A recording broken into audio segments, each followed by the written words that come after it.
Dieter Pfeiffer nació el 28 de febrero de 1923 en Ciudad Bolívar, Venezuela, hijo de padre y madre alemanes. Su abuelo fue general en la Primera Guerra Mundial, aunque poco después de que terminara el conflicto, emigró hacia Venezuela luego de la debacle de la Gran Guerra para Alemania y su eventual crisis económica. Se dice que Dieter era un niño muy travieso e intranquilo, y junto a sus otros dos hermanos menores, solo les interesaba jugar por las riberas del río Orinoco. Esto bastó para que sus padres lo enviaran junto con uno de sus hermanos a un colegio internado en Alemania. El cambio para los hermanos fue radical, pasando del campo tropical sin mucha ley a ciudades ordenadas bajo una rígida disciplina en un naciente régimen fascista. En el año 1939, el gobierno alemán reclama a los colegios internados el registro de aquellos ciudadanos de doble nacionalidad, con el fin de realizar un sondeo para saber el número de soldados que obtendría para las reservas, pues el devenir de la guerra era inminente. Finalmente, los hermanos Pfeiffer se enlistaron voluntariamente en la Wehrmacht. Por una decisión personal, Dieter ingresa a la escuela de tanques. Como sabemos, la guerra estalla en septiembre de 1939, donde Dieter, pese a su corta experiencia, manejó su Panzer II de 3 tripulantes hasta Varsovia.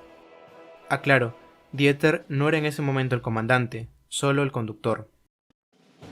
El propio Dieter decía que su Panzer era el primero en la columna invasora, hecho que le costó su primera herida de guerra, una bala que logró penetrar el delgado blindaje de esos primeros tanques y le rozó la pantorrilla, por lo que estuvo de baja por un tiempo. De regreso en Alemania, pasó el invierno con descanso médico, donde mostraba con orgullo de adolescente su primera herida de guerra. Asimismo, la marca producto de la primera acción en combate le granjeó el ascenso a comandante de un mejor blindado, el Panzer III. Ya a estas alturas, Dieter, a pesar de su corta edad, ya no era un simple conductor, ni tampoco operaba el cañón de 37 mm, sino que ahora dirigía y lideraba un Panzer y a sus otros 4 tripulantes.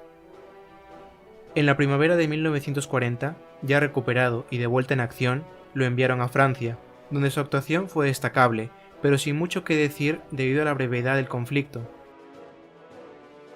Ya nuevamente de retorno en Alemania, Dieter, en un primer momento, partiría a luchar en el norte de África, aunque los médicos indicaron que no era apto para el trópico.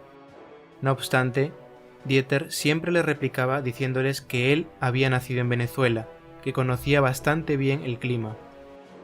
Pero al contrario de lo que se esperaba, lo enviarían para el verano de 1941, precedido de un largo entrenamiento, a la Operación Barbarroja en la Unión Soviética, formando parte de la 11ª División Panzer. Casi 4.000 tanques penetraron fácilmente las largas llanuras rusas llenas de girasoles, como bien recordaba. Como sabemos, el invierno detuvo a los alemanes a las puertas de Moscú. Tras el inicio de la Operación Azul en 1942, Dieter cuenta cómo se vivió ese año. Entrada la primavera, la nieve se volvió barro, y solo hasta el verano el pantano comenzó a secarse. También llegaron algunos suministros y nuevos tanques del modelo 4, refiriéndose al Panzer, claro, que, a pesar de ser más lentos, usaban un cañón de 75 mm. Dieter hacía alusión a los nuevos Panzer a causa de que los T-34 eran muy superiores a su ya obsoleto Panzer III. Añade al respecto: yo ya había destruido unos cuantos T-34 cuando una tarde me emboscaron 5 de esos blindados soviéticos. Cerré la escotilla y le indiqué al conductor que diera marcha atrás a unos matorrales. El hombre estaba muy nervioso y me incliné de mi posición superior para darle un cigarro y relajarlo. Inmediatamente sentí la explosión sobre mi espalda, me quedé sordo y aturdido. Luego sentí ese calor intenso que ardía en mi espalda, con más de 10 humeantes pedazos de metal incrustados en mi piel. Tampoco recuerdo cómo me sacaron, pero el artillero estaba partido a la mitad, y otro de mis tripulantes estaba tan herido como yo. Había sangre por todo el interior del Panzer. Nunca había visto tan cerca la muerte. Al sanar sus heridas, le fue otorgada la Cruz de Hierro y la Medalla del Frente Oriental. Transcurrió otro año logrando destruir más blindados enemigos. La superioridad del Panzer IV les permitía dejar fuera de combate a los T-34. Pfeiffer cuenta que ese invierno no fue tan malo para los alemanes, ya que se estaban habituando al invierno ruso.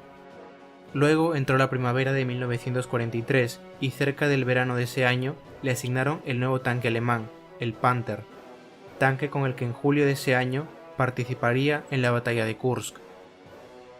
A pesar de la supremacía técnica germana, el combate se hizo casi a quemarropa, saliendo los rusos con una ligera ventaja. El comandante de la división de Pfeiffer, llamado Karl von Sievers, logró destruir varios T-34 en la ciudad de Tomorovka, pero su mayor mérito fue sacar con vida y casi intacto a todo su grupo. Dieter cuenta que para salir apresuradamente y combatir durante día y noche, los médicos les inyectaban algo que no les dejaba dormir, supongo que sería lo que se conoce como el pervitin.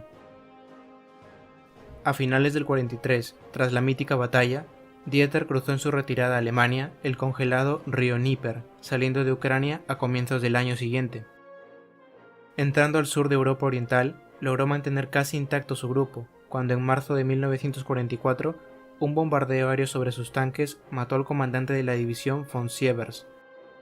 Pfeiffer salió ligeramente herido, pero el golpe supremo para él era la pérdida de su mentor. Ya en junio, logró llegar a territorio seguro. Los aliados ya habían desembarcado en Normandía y su unidad, aún sin descanso, fue enviada a pelear en esa región de Francia. Allí logró su última victoria contra un tanque Sherman, luego se fueron en retirada hasta Alsacia hacia finales de año. Su unidad finalmente se rindió a las tropas del general Patton en abril de 1945. Un asistente de Patton lo ayudó a enviar una carta a sus padres y además logró orientarlo y ayudarlo para que regresara a Venezuela. De regreso a Latinoamérica, Dieter se casó con otra venezolana alemana que conoció al final del conflicto, con quien tuvo 4 hijos. Dieter Pfeiffer murió a los 82 años de edad en la ciudad de Valencia, estado de Carabobo, Venezuela, el 1 de julio del 2010.